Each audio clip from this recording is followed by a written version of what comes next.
Comment lire les étiquettes alimentaires? Dans cette vidéo, je vous propose de voir ensemble comment apprendre à lire les étiquettes nutritionnelles. Chaque année, de nouveaux scandales sanitaires éclatent. Il est donc important de savoir ce que l'on met dans son assiette. La vigilance s'impose avant d'acheter. Un coup d'œil averti vous aidera à décrypter l'étiquette d'un produit, quel qu'il soit. J'avais déjà réalisé une vidéo dans laquelle je vous proposais de décrypter ensemble les étiquettes alimentaires. Je vous partageais des conseils et astuces pour faire les bons choix. N'hésitez pas à découvrir également la vidéo dans laquelle je vous parle du Nutri-Score. On voit ensemble si il est fiable. Vous pouvez y accéder directement en cliquant en haut à droite de cette vidéo. Mais avant de commencer, et si ce n'est pas déjà fait, je vous invite à vous abonner à ma chaîne pour être tenu au courant de toutes les nouveautés. Pas facile de se repérer dans la jungle marketing des produits consommés quotidiennement et d'en comprendre l'étiquetage, d'autant plus que la publicité et le marketing exercent une grande influence sur nos choix. Voici quelques pistes pour vous y aider. Tout d'abord, la liste et l'ordre des ingrédients. La liste des ingrédients donne des informations sur la quantité relative de chaque ingrédient et leur qualité, sur les additifs employés, inscrits par ordre décroissant de poids, c'est-à-dire que l'aliment le plus présent dans la composition sera cité en premier. On portera donc une attention particulière au premier ingrédient listé, car il compose majoritairement le produit, et on privilégiera les listes d'ingrédients les plus courtes possibles, généralement moins de 5 ingrédients. Car plus il y a d'ingrédients, plus grande sera la probabilité que vous vous trouviez en présence d'un aliment ultra transformé. Dans un second temps, on prête attention au tableau des valeurs nutritionnelles. Ces repères donnent des informations sur l'apport en énergie, c'est-à-dire en calories, et la quantité de nutriments, par exemple lipides, glucides ou encore protéines, de chaque produit. On porte donc principalement notre attention sur la valeur nutritionnelle. Tout d'abord, des lipides, c'est-à-dire les graisses, et on s'intéressera particulièrement à la ligne du dessous, je cite, dont acides gras saturés. C'est un élément nutritif important, mais qui, consommé en quantité excessive, peut augmenter le risque de développer certaines maladies, comme les maladies cardiovasculaires. Ainsi, s'il est indiqué lipides 15 g, dont 10 g d'acides gras saturés, on saura que les matières grasses utilisées ne sont pas de première qualité. Il faut également privilégier les produits contenant moins de 10 g de lipides pour 100 g. À titre informatif, la recommandation officielle de l'Organisation mondiale de la santé, l'OMS, est d'environ 100 g de lipides par jour. On regardera également au niveau des glucides, qui est la principale source d'énergie. Veillez principalement à la mention « dont sucre » qui correspond au sucre ajouté. Ils sont source d'énergie, mais leur excès sur le long terme favorise certaines maladies comme le diabète, l'obésité ou encore les maladies cardiovasculaires. On retrouve déjà le sucre à l'état naturel dans les fruits, les légumes ou encore les légumineuses. Il n'est donc pas nécessaire d'en consommer davantage. La recommandation officielle est de 25 g de sucre par jour maximum. De manière générale, il faut privilégier la meilleure combinaison entre les plus faibles quantités de sucre simple, entre guillemets dont sucre, et de matières grasses. À titre informatif, 6 g de sucre équivalent à un morceau de sucre. En ce qui concerne les protéines, indispensables pour la fabrication des muscles et des os, etc., elles peuvent être d'origine animale, comme pour la viande ou le poisson, ou d'origine végétale, comme dans les lentilles ou encore le quinoa. La recommandation officielle est comprise entre 1 et 2 g par kilo de poids par jour. L'apport en sel est également à surveiller. Sa consommation en excès favorise le développement de maladies cardiovasculaires. Les fabricants peuvent au choix indiquer la teneur en sel ou en chlorure de sodium. Attention, ces derniers indiquent parfois le taux de sodium et non de sel.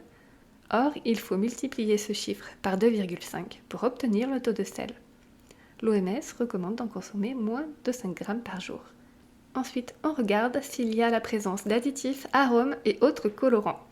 Ils sont utilisés pour améliorer le goût, la texture ou encore pour permettre aux produits de se conserver plus longtemps.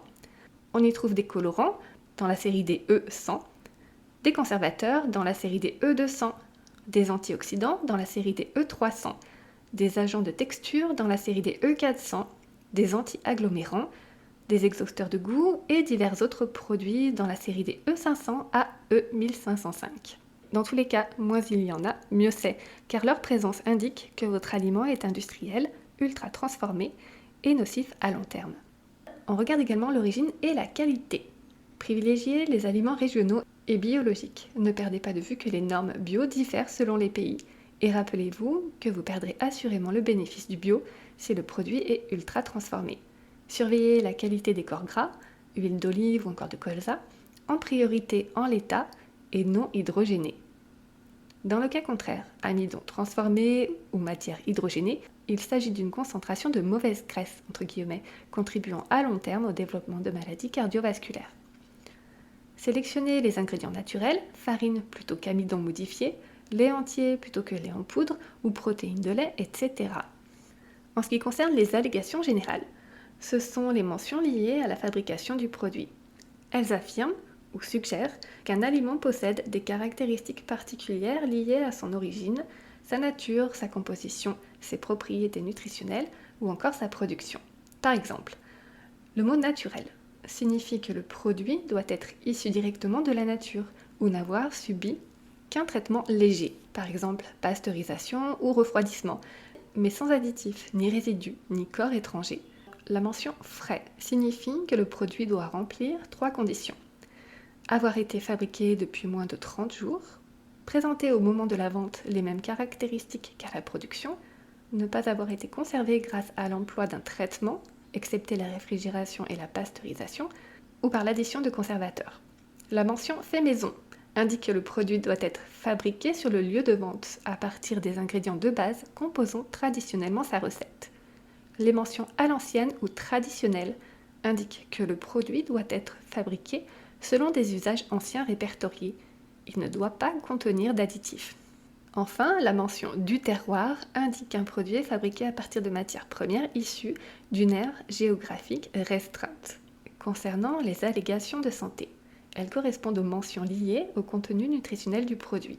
Par exemple, sans sucre ajouté signifie que le produit n'a pas reçu d'ajout de sucre lors de sa fabrication, mais il peut en contenir naturellement. La mention sans sucre au singulier signifie que le produit ne contient pas de saccharose, c'est-à-dire de sucre de table ordinaire, mais qu'il peut tout à fait contenir d'autres sucres simples, comme par exemple du fructose, le sucre du fruit, ou du lactose, le sucre du lait, ou encore des édulcorants.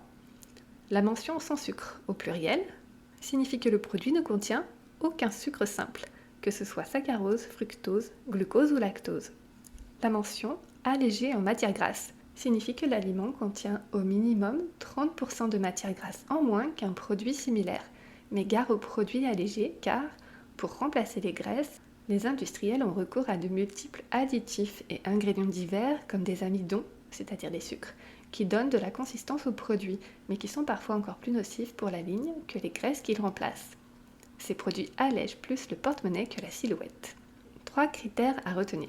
Gardez toujours en tête les 3 critères essentiels à retenir dans une liste d'ingrédients. Le nombre, la liste doit être la plus courte possible. L'ordre, la liste établie par ordre décroissant. Et la qualité des ingrédients, naturels et non transformés. Regardez également s'il y a peu ou pas de sucre ajouté, si ce sont des produits allégés en matière grasse, s'ils contiennent des édulcorants ou des additifs, mais également l'apport en sel. Je vous propose également de faire un petit point sur le Nutri-Score, un indicateur peu fiable.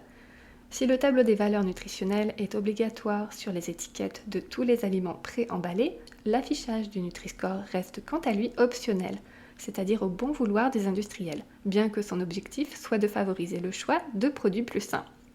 Mais est-il vraiment fiable nutritionnellement et faut-il le rendre obligatoire ? Sachant que les critères sur lesquels se base le Nutri-Score sont la teneur en calories, graisses saturées, sucre, sel, fibres, protéines, fruits et légumes dans un produit, c'est donc selon ces derniers que sera jugé l'intérêt ou pas du produit pour la santé. Il est attribué à chacun une lettre allant de la lettre A pour les produits les plus favorables sur le plan nutritionnel jusqu'à la lettre E pour les produits les moins favorables sur le plan nutritionnel. Il suffit donc aux industriels de baisser un peu la teneur en sucre, en graisse saturée ou en sel, sans changer quoi que ce soit d'autre, pour obtenir le score A ou B qui rassure le consommateur. Il faut également savoir que cette notation est basée sur une quantité de 100 g de produit, ce qui peut paraître trompeur car, à titre d'exemple, une bouteille d'huile d'olive bio, vierge, extra de première pression à froid sera notée D ou E, ce qui n'a pas de sens car il n'en sera jamais consommé une grande quantité d'un coup. A contrario, des frites surgelées, qui ne tiennent pas compte de la graisse qui sera apportée au moment de la cuisson, sans compter le sel qui sera ajouté en fin de cuisson, seront mieux notés qu'une très bonne huile d'olive, parce que le score évalue une portion de 100 g et ne prend pas en compte la quantité moyenne consommée. Il est dommage également que le Nutri-Score ne tienne pas compte des additifs tels que les conservateurs, colorants, exhausteurs de goût, ainsi que des pesticides. On peut donc trouver des produits notés A, ultra transformés et bourrés d'additifs et de pesticides.